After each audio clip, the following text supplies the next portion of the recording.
The following program is being brought to you on the Voice America Health and Wellness Channel. For more information about our network and to check out additional show hosts and topics of interest, please visit voiceamericahealth.com. The Voice America Talk Radio Network is the worldwide leader in live Internet talk radio. Visit voiceamerica.com. The views and ideas expressed in the following program are strictly those of the hosts or guests and do not necessarily reflect the views and ideas held by the Voice America Talk Radio Network, its staff, and management.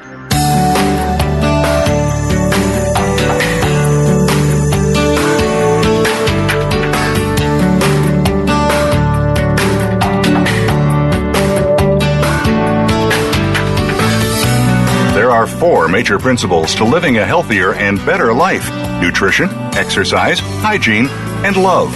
Find out more about these principles today on The Joys of Healthy Living with your host, Dr. Ed Dodge. When you learn from Dr. Dodge and his guest experts, you'll discover how to apply these 4 lifestyle principles to benefit your health and your life. Now, here's Dr. Ed Dodge. Welcome to The Joys of Healthy Living. In this show, we're dedicated to exploring the keys to healthy living. These include good food, healthy exercise, a clean environment, and caring relationships. Together, these add up to a healthy, joyful lifestyle which can do wonders for anyone. But we all encounter obstacles or hurdles in our search for healthy living, and so we explore those also. Today, we're going to explore the value of exercise, and it's our great pleasure to have Dr. Hendry Lodge as our guest today.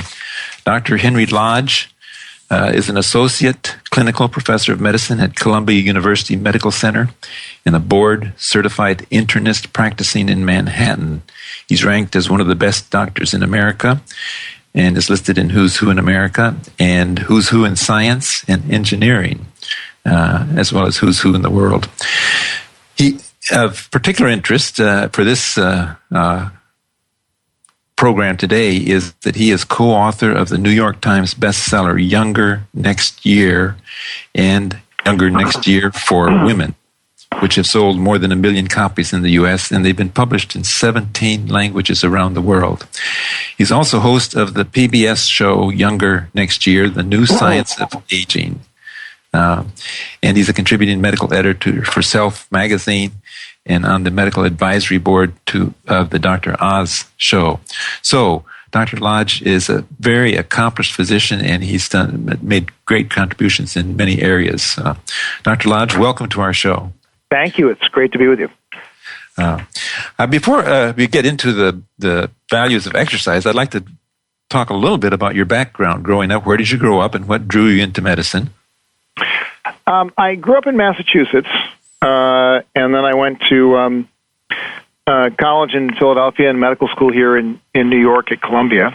I always had medicine kind of in the background as a thought, but it wasn't really until college that I became excited by the science.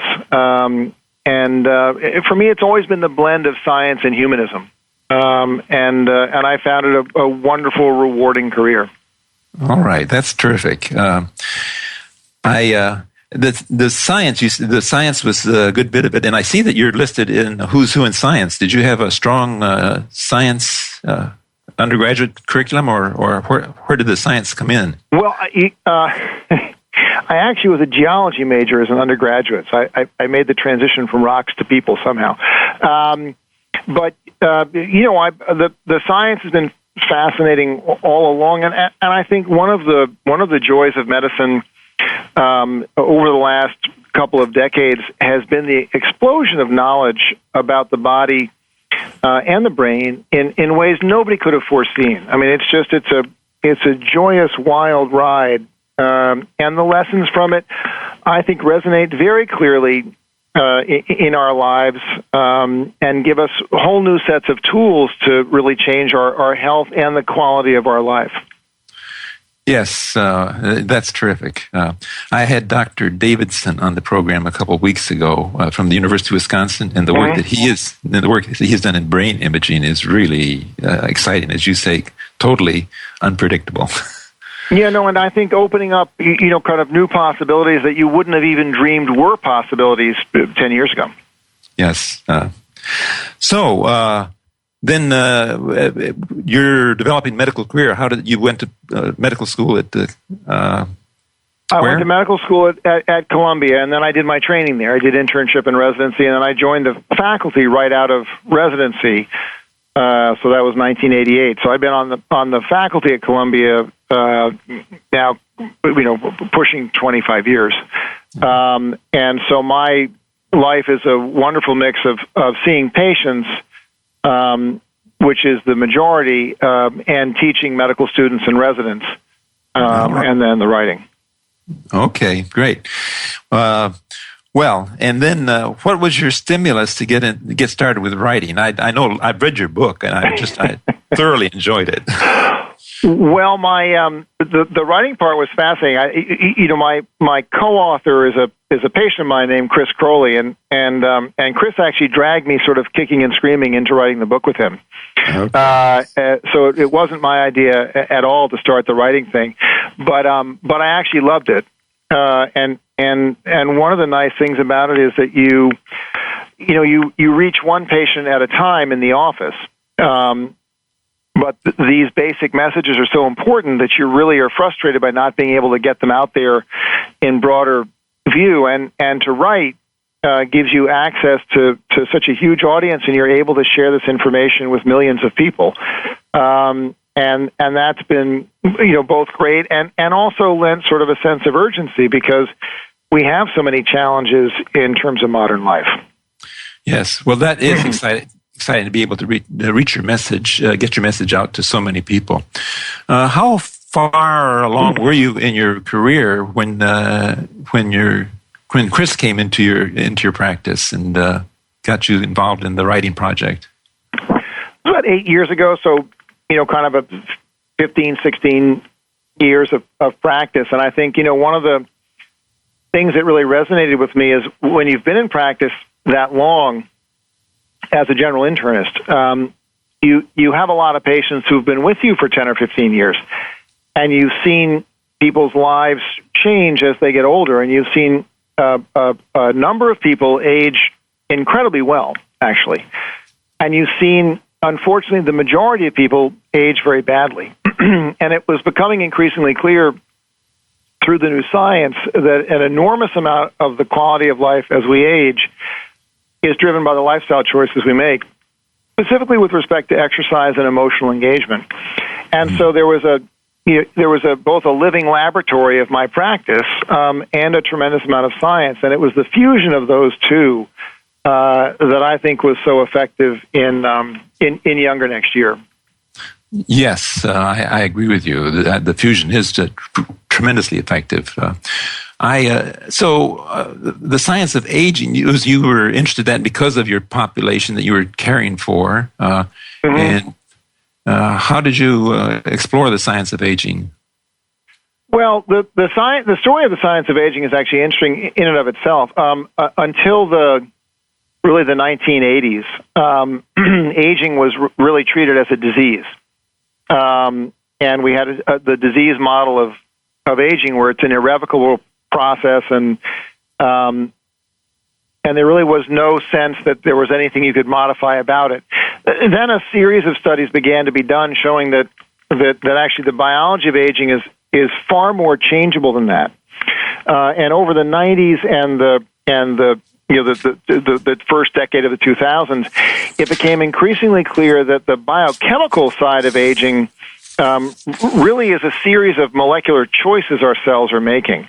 And that those choices are driven very directly by aging, and that about 70% of what we call aging in America is actually cellular decay driven by the lifestyle choices we make. So it became clear that the majority of American aging was actually optional. And that's hence the title Younger Next Year, is if you take 70% and reverse that, you make dramatic gains in vitality and strength and actually mental function, et cetera. So the thought that actually we stopped talking about aging in terms of basic biology, to any real extent. I mean, the research now is focusing on cellular choices and cellular decay versus cellular growth, and increasingly the ways those tie directly into how do we live our days emotionally and physically. Yeah, that is all. Yeah, that's tremendously fascinating information. You must have, you clearly did have a big impact on Chris to have gotten him so involved and interested in this. Yeah, when Chris came in to first see me as a patient, he was 65 and retired lawyer, and kind of a normal 65-year-old retired American. He was overweight and out of shape and arthritic, and actually, I think more than anything else, developing a sort of a subtly increasing pessimistic view of what the rest of his life was going to be like. And as we talked about this new biology and about how to live your life, and especially the role of exercise and emotion, Chris jumped in with both feet, and we took him into the lab 5 years out at age 70, and he tested as one of the fittest 10% of men in America age 40 to 45. Wow. So, with 5 years of just doing it right, Chris had become functionally a very healthy 45-year-old at age 70. Now he's 78, and, easily goes and bikes 100 miles when he wants to. Skis, is just very, very engaged physically, but also has found that the emotional side of his life and the intellectual side of his life have remained very rich and vibrant because he has the physical platform to live on. And that's I think the message is, that building these great physical platforms gives you access to a wonderful life as you age. And there's a ton of data now on happiness as we age. And it turns out that for people who remain physically independent, their self-reported satisfaction with life goes up and up and up as far as you can measure, so far into their mid-80s. So there's a revolution in the social construct of aging that is slowly catching up with all this new biology. That is tremendous. So Chris has become a poster guy for what the exercise can do for a person. Yeah, and I think what's nice about that is a couple of things. First of all, as Chris would point out, there's nothing special about him biologically. He was a miserable athlete in school. Was the kind of kid who was picked last for the teams. Never did a whole lot over the middle years. Did some stuff. But he's not a special case of somebody who was biologically gifted as an athlete, et cetera. He's just the average human body. And the point is, if you take it into the shop and really work on it, you get a strong, fit, vibrant body.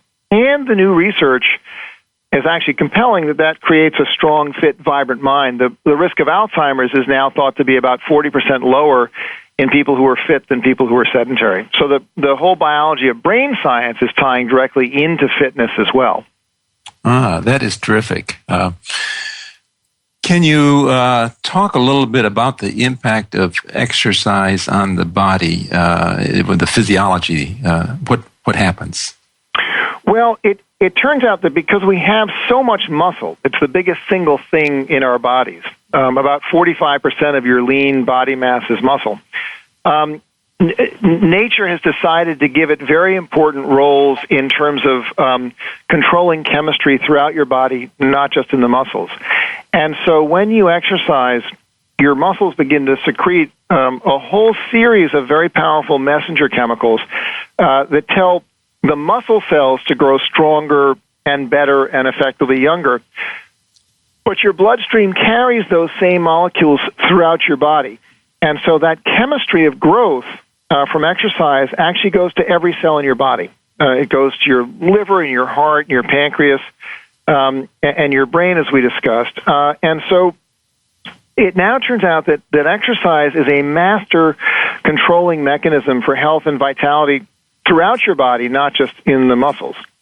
And that's why exercise is such a critical component of this, because it's one of two fundamental control levers that nature has set up to direct chemistry throughout your body. And it turns out that exercising every day creates some degree of growth in your tissues every day.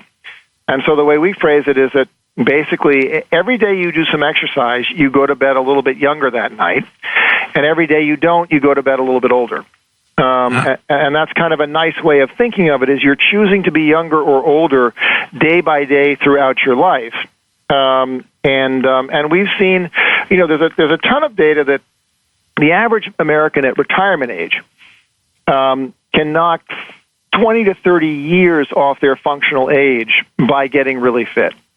There are people who run the New York City Marathon at age 90. And when you take them into the lab, they have the functional capacity of 60-year-olds. And these are, again, most of these people didn't start till later in life. They started out overweight, many of them smoked, et cetera. And so the transformative power of biology is to knock about 20 or 30 years off your functional age, largely because we've artificially added 20 or 30 years to our functional age by living as Americans. Yeah, that is terrific information. You say that exercise is one of two levers. What is the other lever? The other lever turns out to be emotional engagement. It's fascinating. There's a ton of science now that if you are involved with the people around you, whether it's friends or family or church or any source of community, you also turn on this phenomenal chemistry of growth, and actually it's about the same chemistry. In other words, both exercise and emotion independently turn on the chemistry of growth. When you put them together, they synergistically turn it on even more. And so the data are that, for instance, a man who has a heart attack and goes home to an empty house has a 4 times greater risk of another heart attack that year than a guy going home to a family. And even going home to a dog cuts your risk in half. So we're built to be social animals. We're built to be with each other, and we're built to matter to each other. And if we don't, we pay catastrophic chemical prices inside our bodies. On the other hand, if we do it right and we do engage with our world and our lives and our communities, we turn on this phenomenal chemistry of growth, and rates of, again, Alzheimer's, depression, stroke, heart attack, and cancer all fall dramatically with being richly connected to the people in your life. Yeah, that is terrific. We're going to need to take a break here, but when we come back, I'd like to talk a little bit about the interplay, the interaction between exercise and emotions, because I think that's a field that's definitely worth exploring. Sure. Okay, thanks. We'll be back in a minute.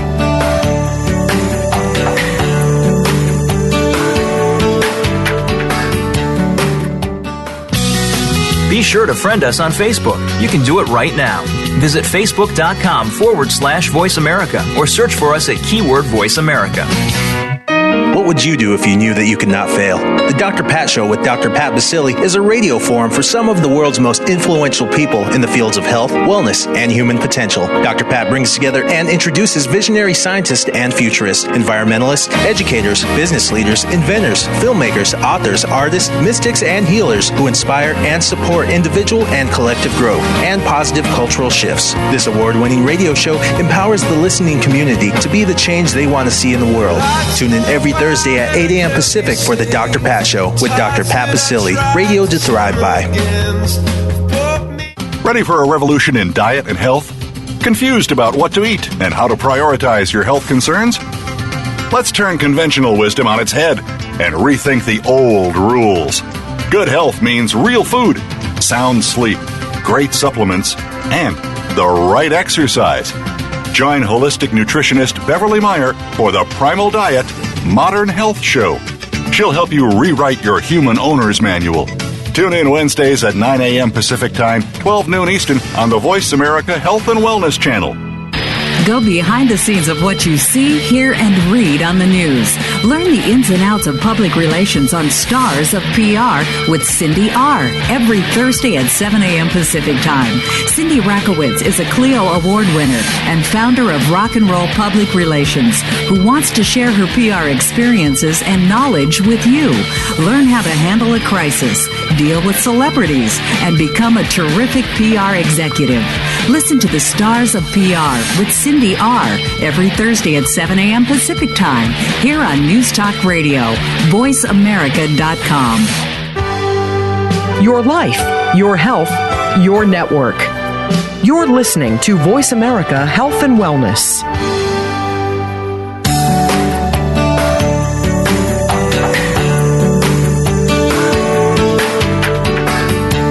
You are tuned in to The Joys of Healthy Living. To connect with Dr. Dodge or his guests, please call into the program today at 1-866-472-5792. Again, that's 1-866-472-5792. You may also send an email to dr.ed.dodge@gmail.com. Now, back to more of this week's program. Welcome back to the Joys of Healthy Living. We have as our special guest today Dr. Hendry Lodge, who is author of the book Younger Next Year, which is a book that's been out a few years now. It's 4 or 5 years probably, and it's become a bestseller, sold over 1 million copies, and has just got tremendous wealth of information in it.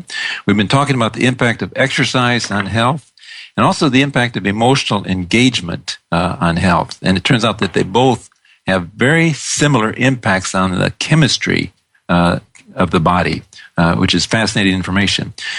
I'd like to ask Dr. Lodge about the impact of exercise on the emotions, because I think there is an interplay there. The depression, it affects depression and many other of our emotional states. So I wonder if you could comment on that, Dr. Lodge. Sure. So this has been another one of the exploding areas of research over the past decade.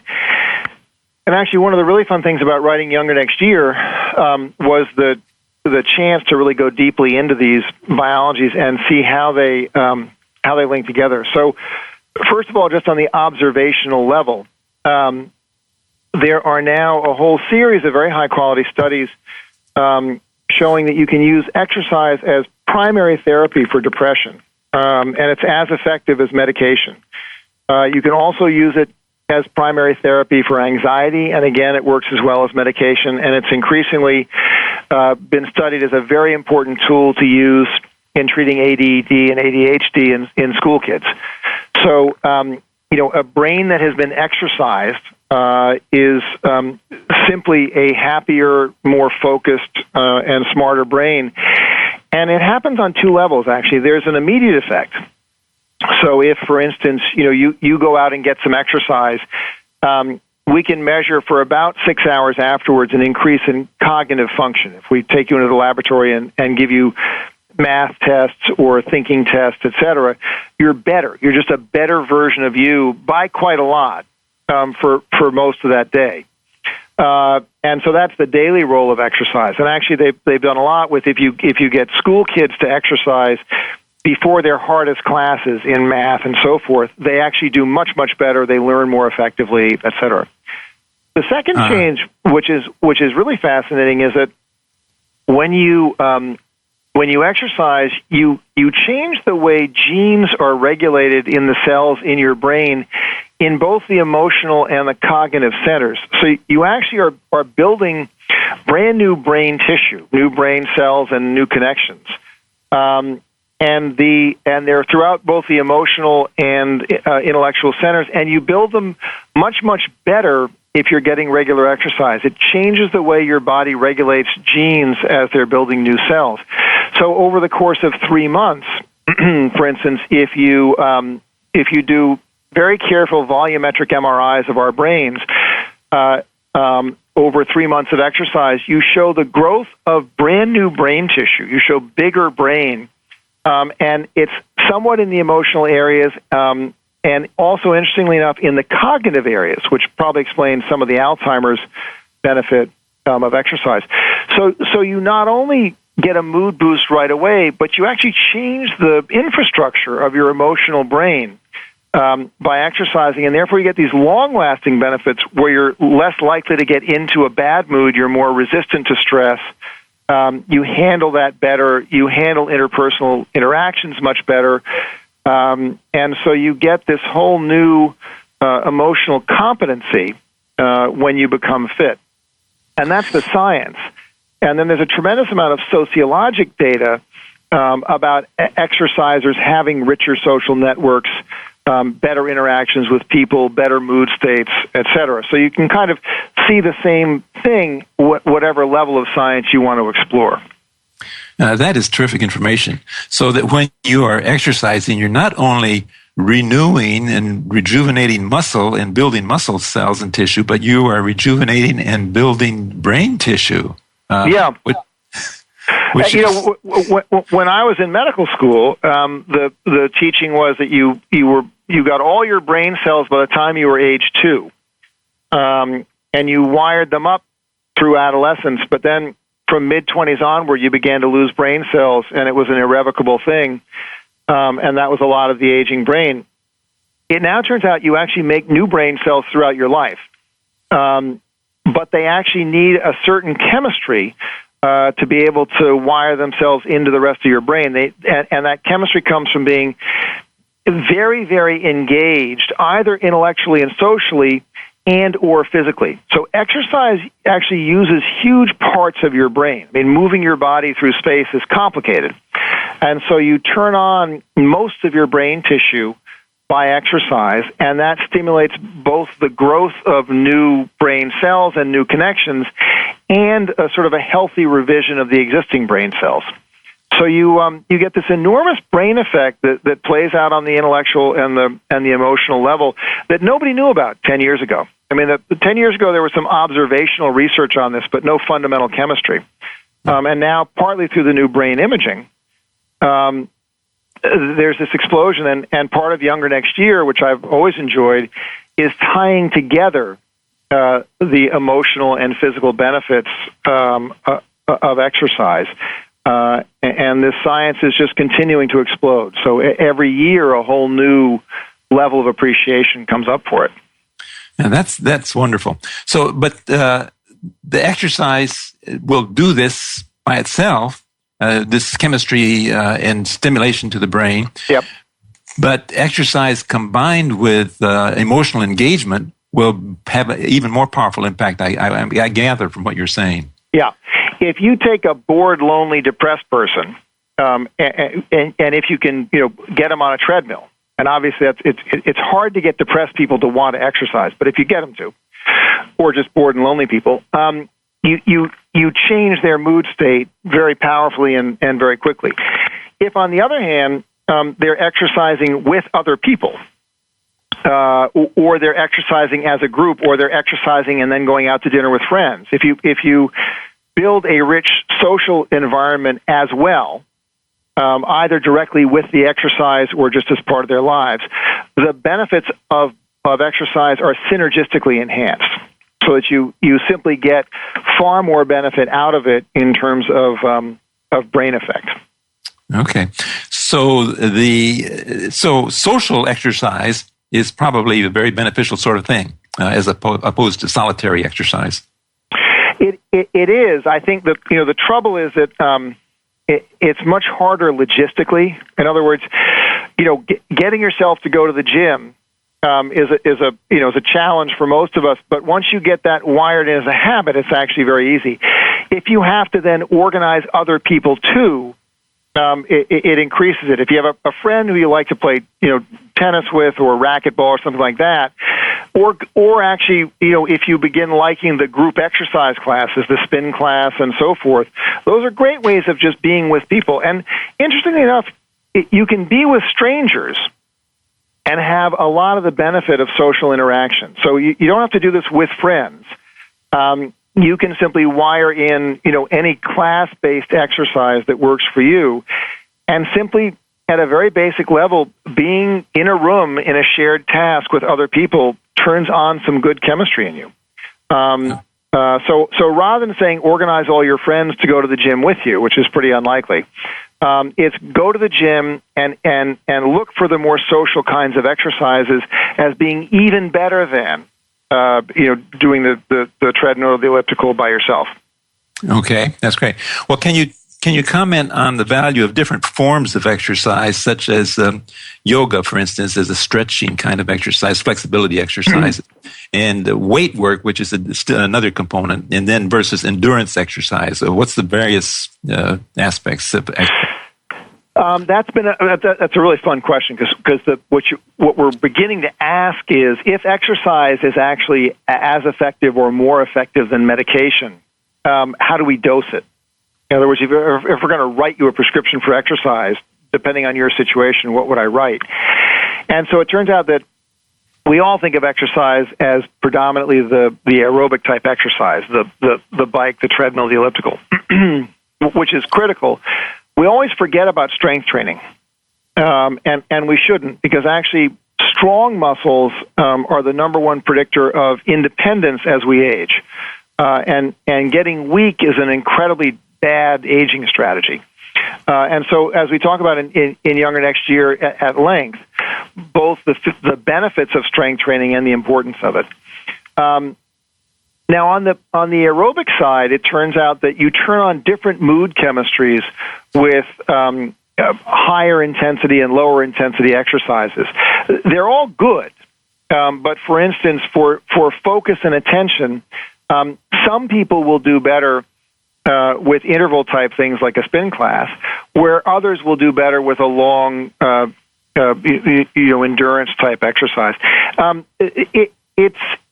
There's subtleties there that are not beyond the average person. So, in other words, we can turn you into a sophisticated consumer pretty easily, and Younger Next Year has a whole bunch of information on that.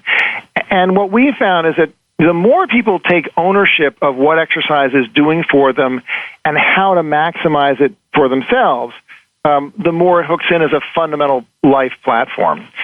Yoga is fascinating because it's an almost uniquely challenging exercise in terms of balance and body position.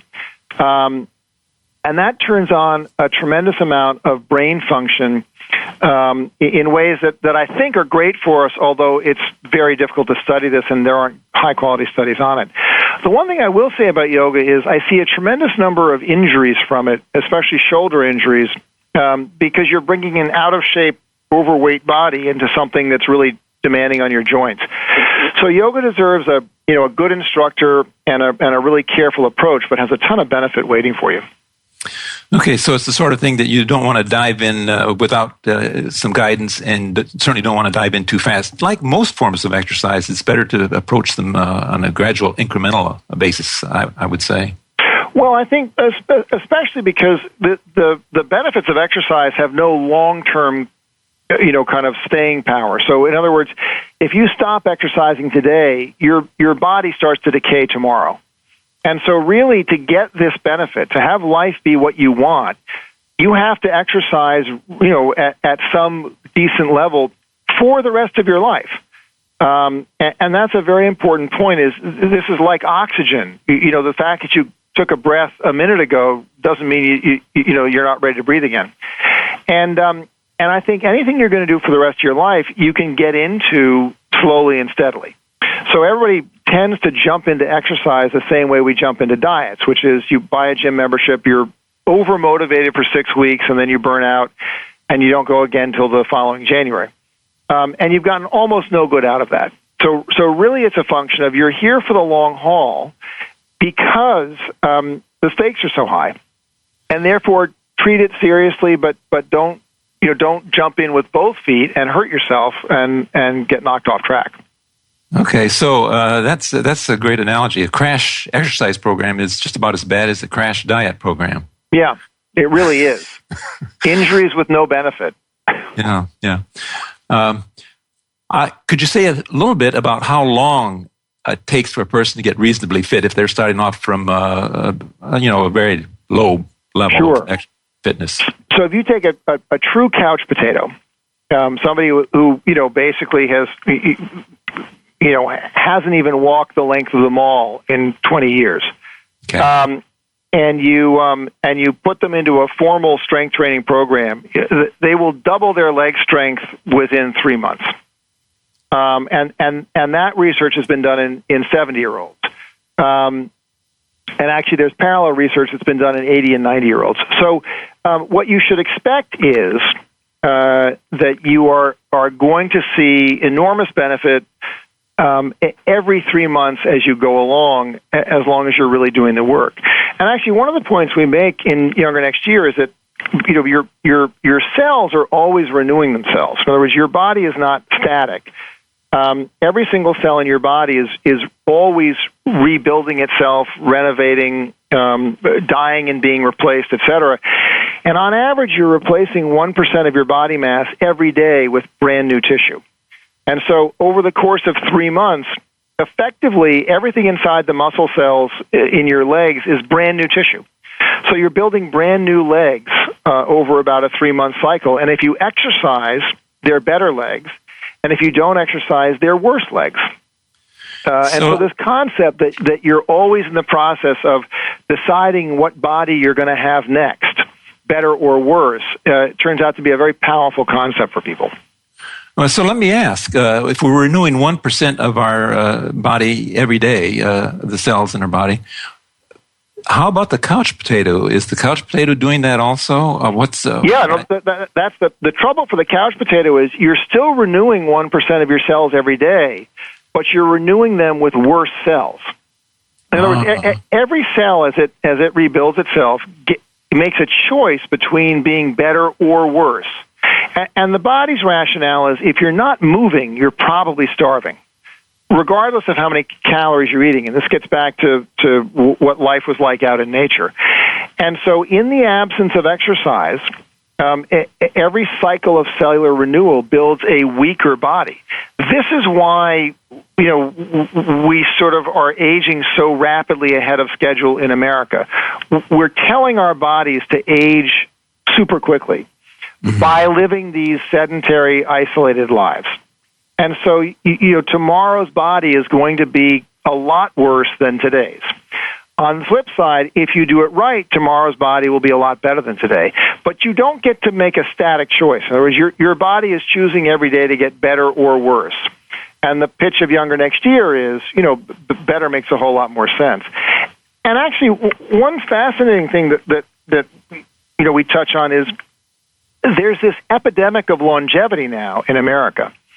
And so if you reach 65 and you're in average health, life expectancy now is mid-80s, and that's rising over time. So the average American is now going to live 20 or 25 years after retirement. When we put Social Security in place in the 1930s, average life expectancy was 58 years old. When we put Medicare in place, average life expectancy was about 68 or 69, and now it's risen to 77 at birth and probably 85 at retirement.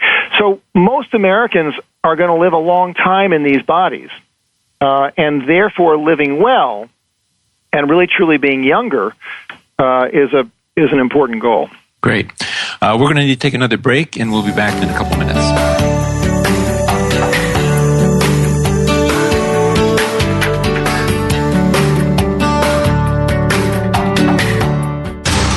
What's going on behind the scenes with your favorite Voice America show or host? For the latest news, visit the iRadio blog at iradioblog.com. In your family, what is most important to you? Is it health? Relationships? How about getting along better with your kids or your parents? Maybe it has to do with losing pounds or gaining financially. Whatever the problems you face in your family, you'll want to tune in to Family First with your host, author, and speaker, Randy Rolfe. Since 1985, Randy has become the foremost expert on matters concerning the family, and she can help you. Family First airs live every Friday afternoon at 1 p.m. Pacific Time, 4 p.m. Eastern Time on Voice America Health and Wellness. Why do people behave the way they do? The study of human behavior is one of the most interesting facets of life.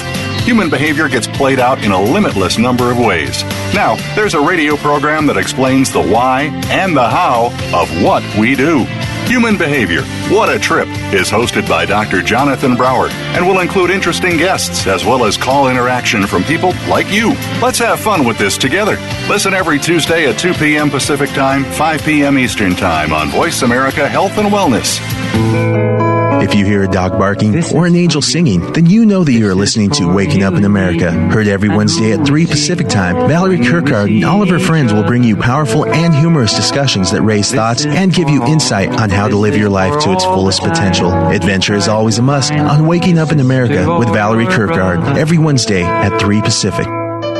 Opinions, options, answers. You're listening to Voice America Health and Wellness.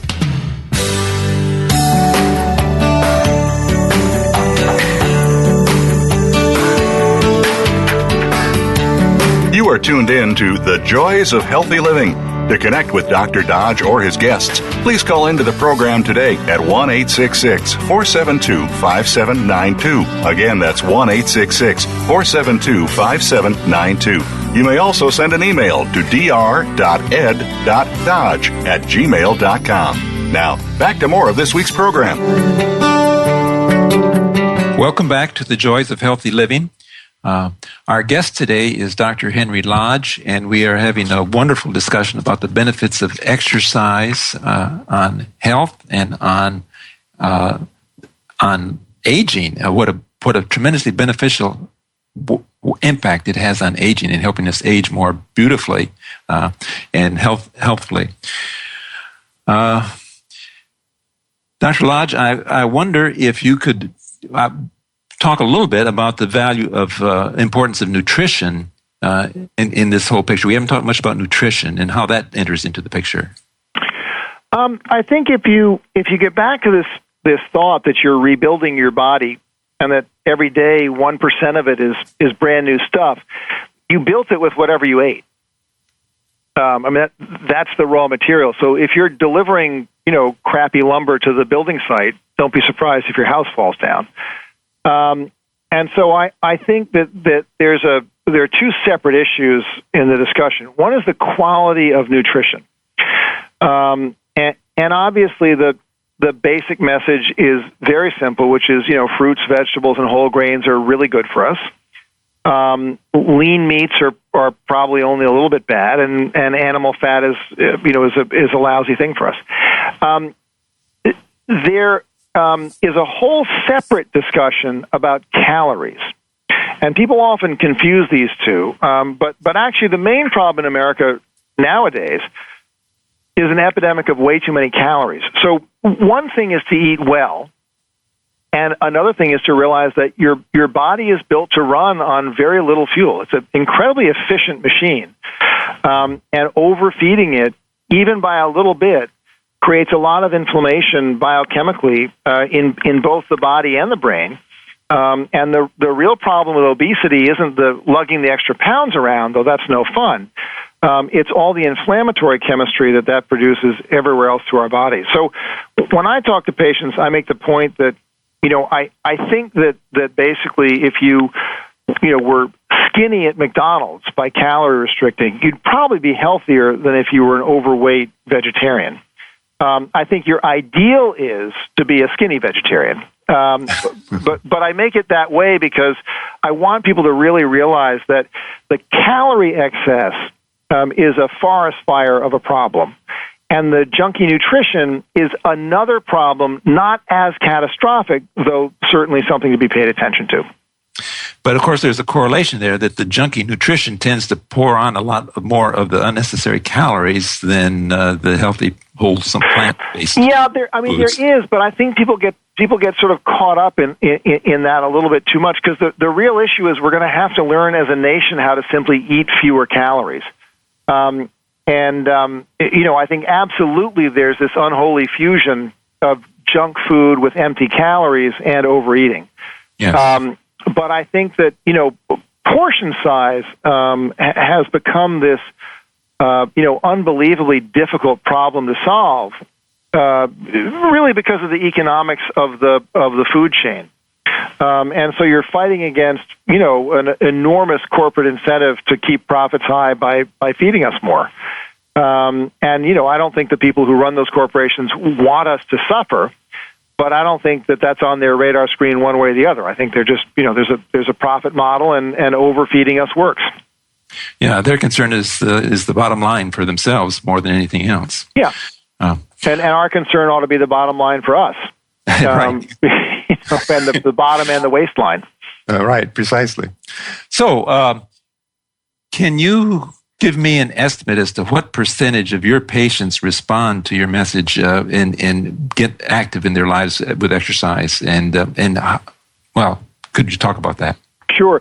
That's a fun thing. So, Younger Next Year is one of, obviously hundreds of lifestyle books that hit the shelves. And when you look at the track record, overall, it's lousy. Younger Next Year has been interesting. My experience has been that 15% or so of people become true converts and really dramatically change their lives and say, this is my new priority. And you actually see their quality of life skyrocket. 50 to 60% of people change their lives in a more moderate but meaningful way, where they're not doing as much exercise as would be ideal, but it's on their radar screen and they're getting a lot more than they did before the book. And they're seeing, clear-cut major benefit. And then you've got the 30, 40% of people who read it and it's kind of like water off a duck's back.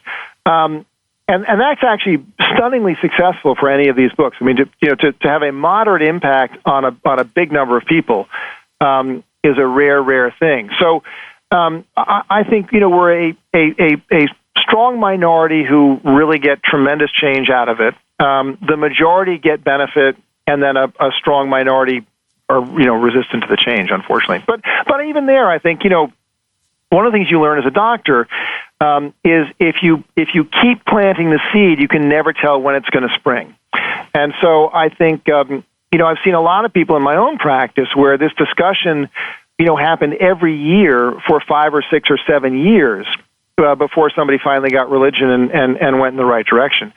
I will say what I've seen is that once people get it and head off into the exercise world with this new long-term conception, it has tremendous sticking power. I mean, people really, I think, do a very good job of sticking with it. And again, part of that is that, throughout Younger Next Year, we talk about how to make this actually stick this time around. So it isn't just the latest, 6 weeks at the gym, but really does become a life-transforming thing.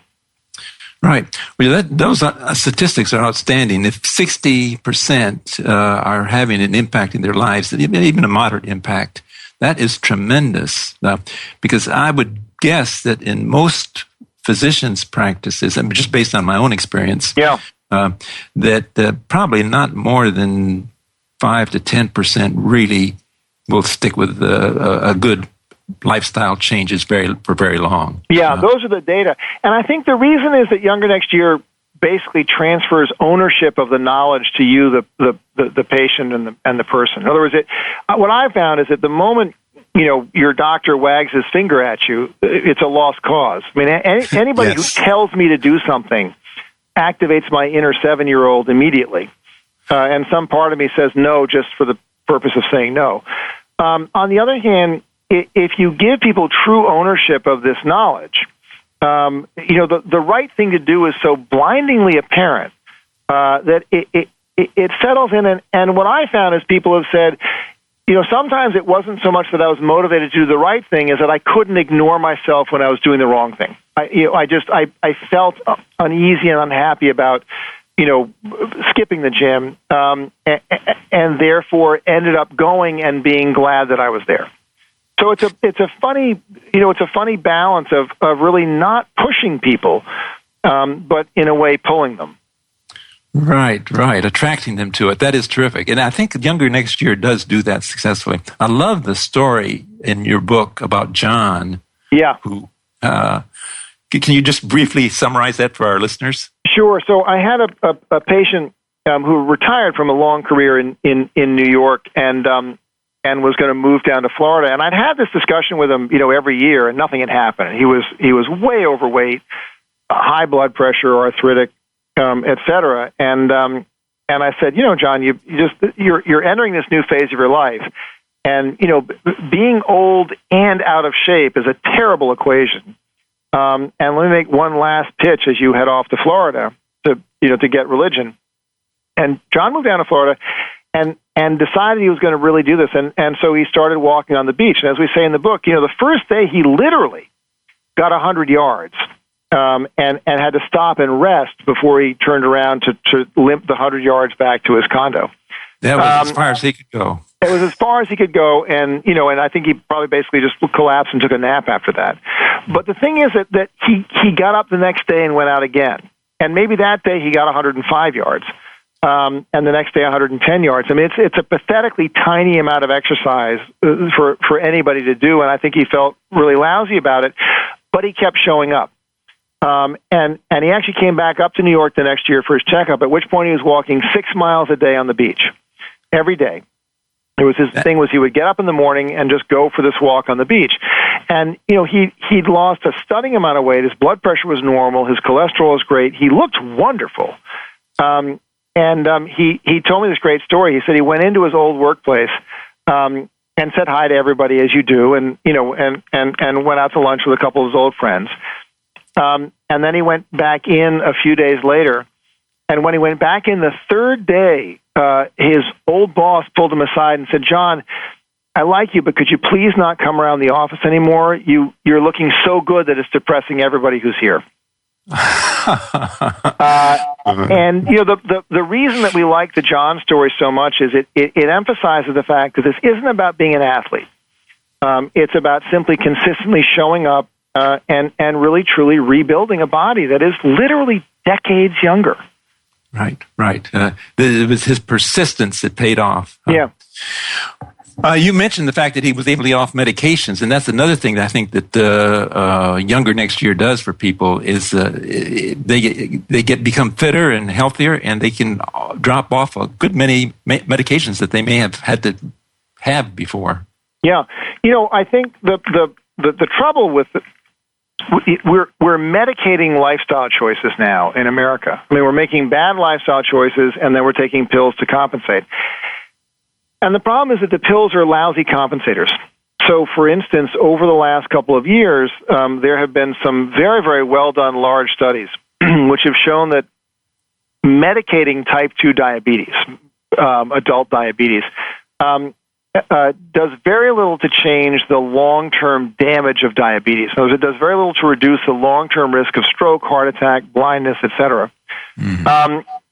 And so you take this epidemic of diabetes and you say, look, we can cure you with lifestyle. Or more appropriately, you can cure yourself with lifestyle. I mean, I could cure every single case of type 2 diabetes in America with lifestyle. Some people would have to work much harder than others because they got worse genes.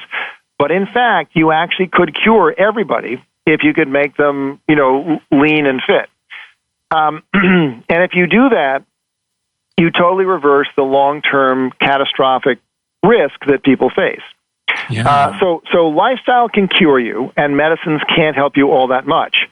And now with things like, cholesterol, the statins produce about a 30% reduction in cardiac risk, a whole lot better than nothing, and a whole lot worse than you could do with an aggressive lifestyle. Blood pressure is the same thing. And so what we see is, and as we were talking about in the break, that actually for depression, the medications work beautifully for about 20-25% of people and have very little impact on the rest. And so you see all these people who are on long-term antidepressants with really very little benefit. Mm-hmm. Whereas with exercise and social engagement, we could take a solid chunk of those people and move them in the right direction. So I'm not anti-medication, but I think it ought to be the last thing we do rather than the first thing. And we ought to realize that, it's a useful but somewhat limited tool. And that, the real role is take charge of your life and unwind all of these lifestyle diseases. So you need either no medicine or much less medicine and have a far better long-term outcome. Wow. And what an impact that would have not only on individuals, I mean, for individuals, obviously a tremendous impact, but on our whole healthcare system in the United States. What a great impact that would have. No, the cost of this to us as a society is staggering, and the misery burden for us as individuals is staggering. And so, for instance, 70% at least, if not 80%, of the, quote, normal arthritis of aging, the joint aches and so forth people experience, is from underuse and vanishes with a good exercise program. So people often say, I can't exercise because things hurt. Usually things hurt because you're not exercising. And if you think about physical therapy, it's very sophisticated exercise.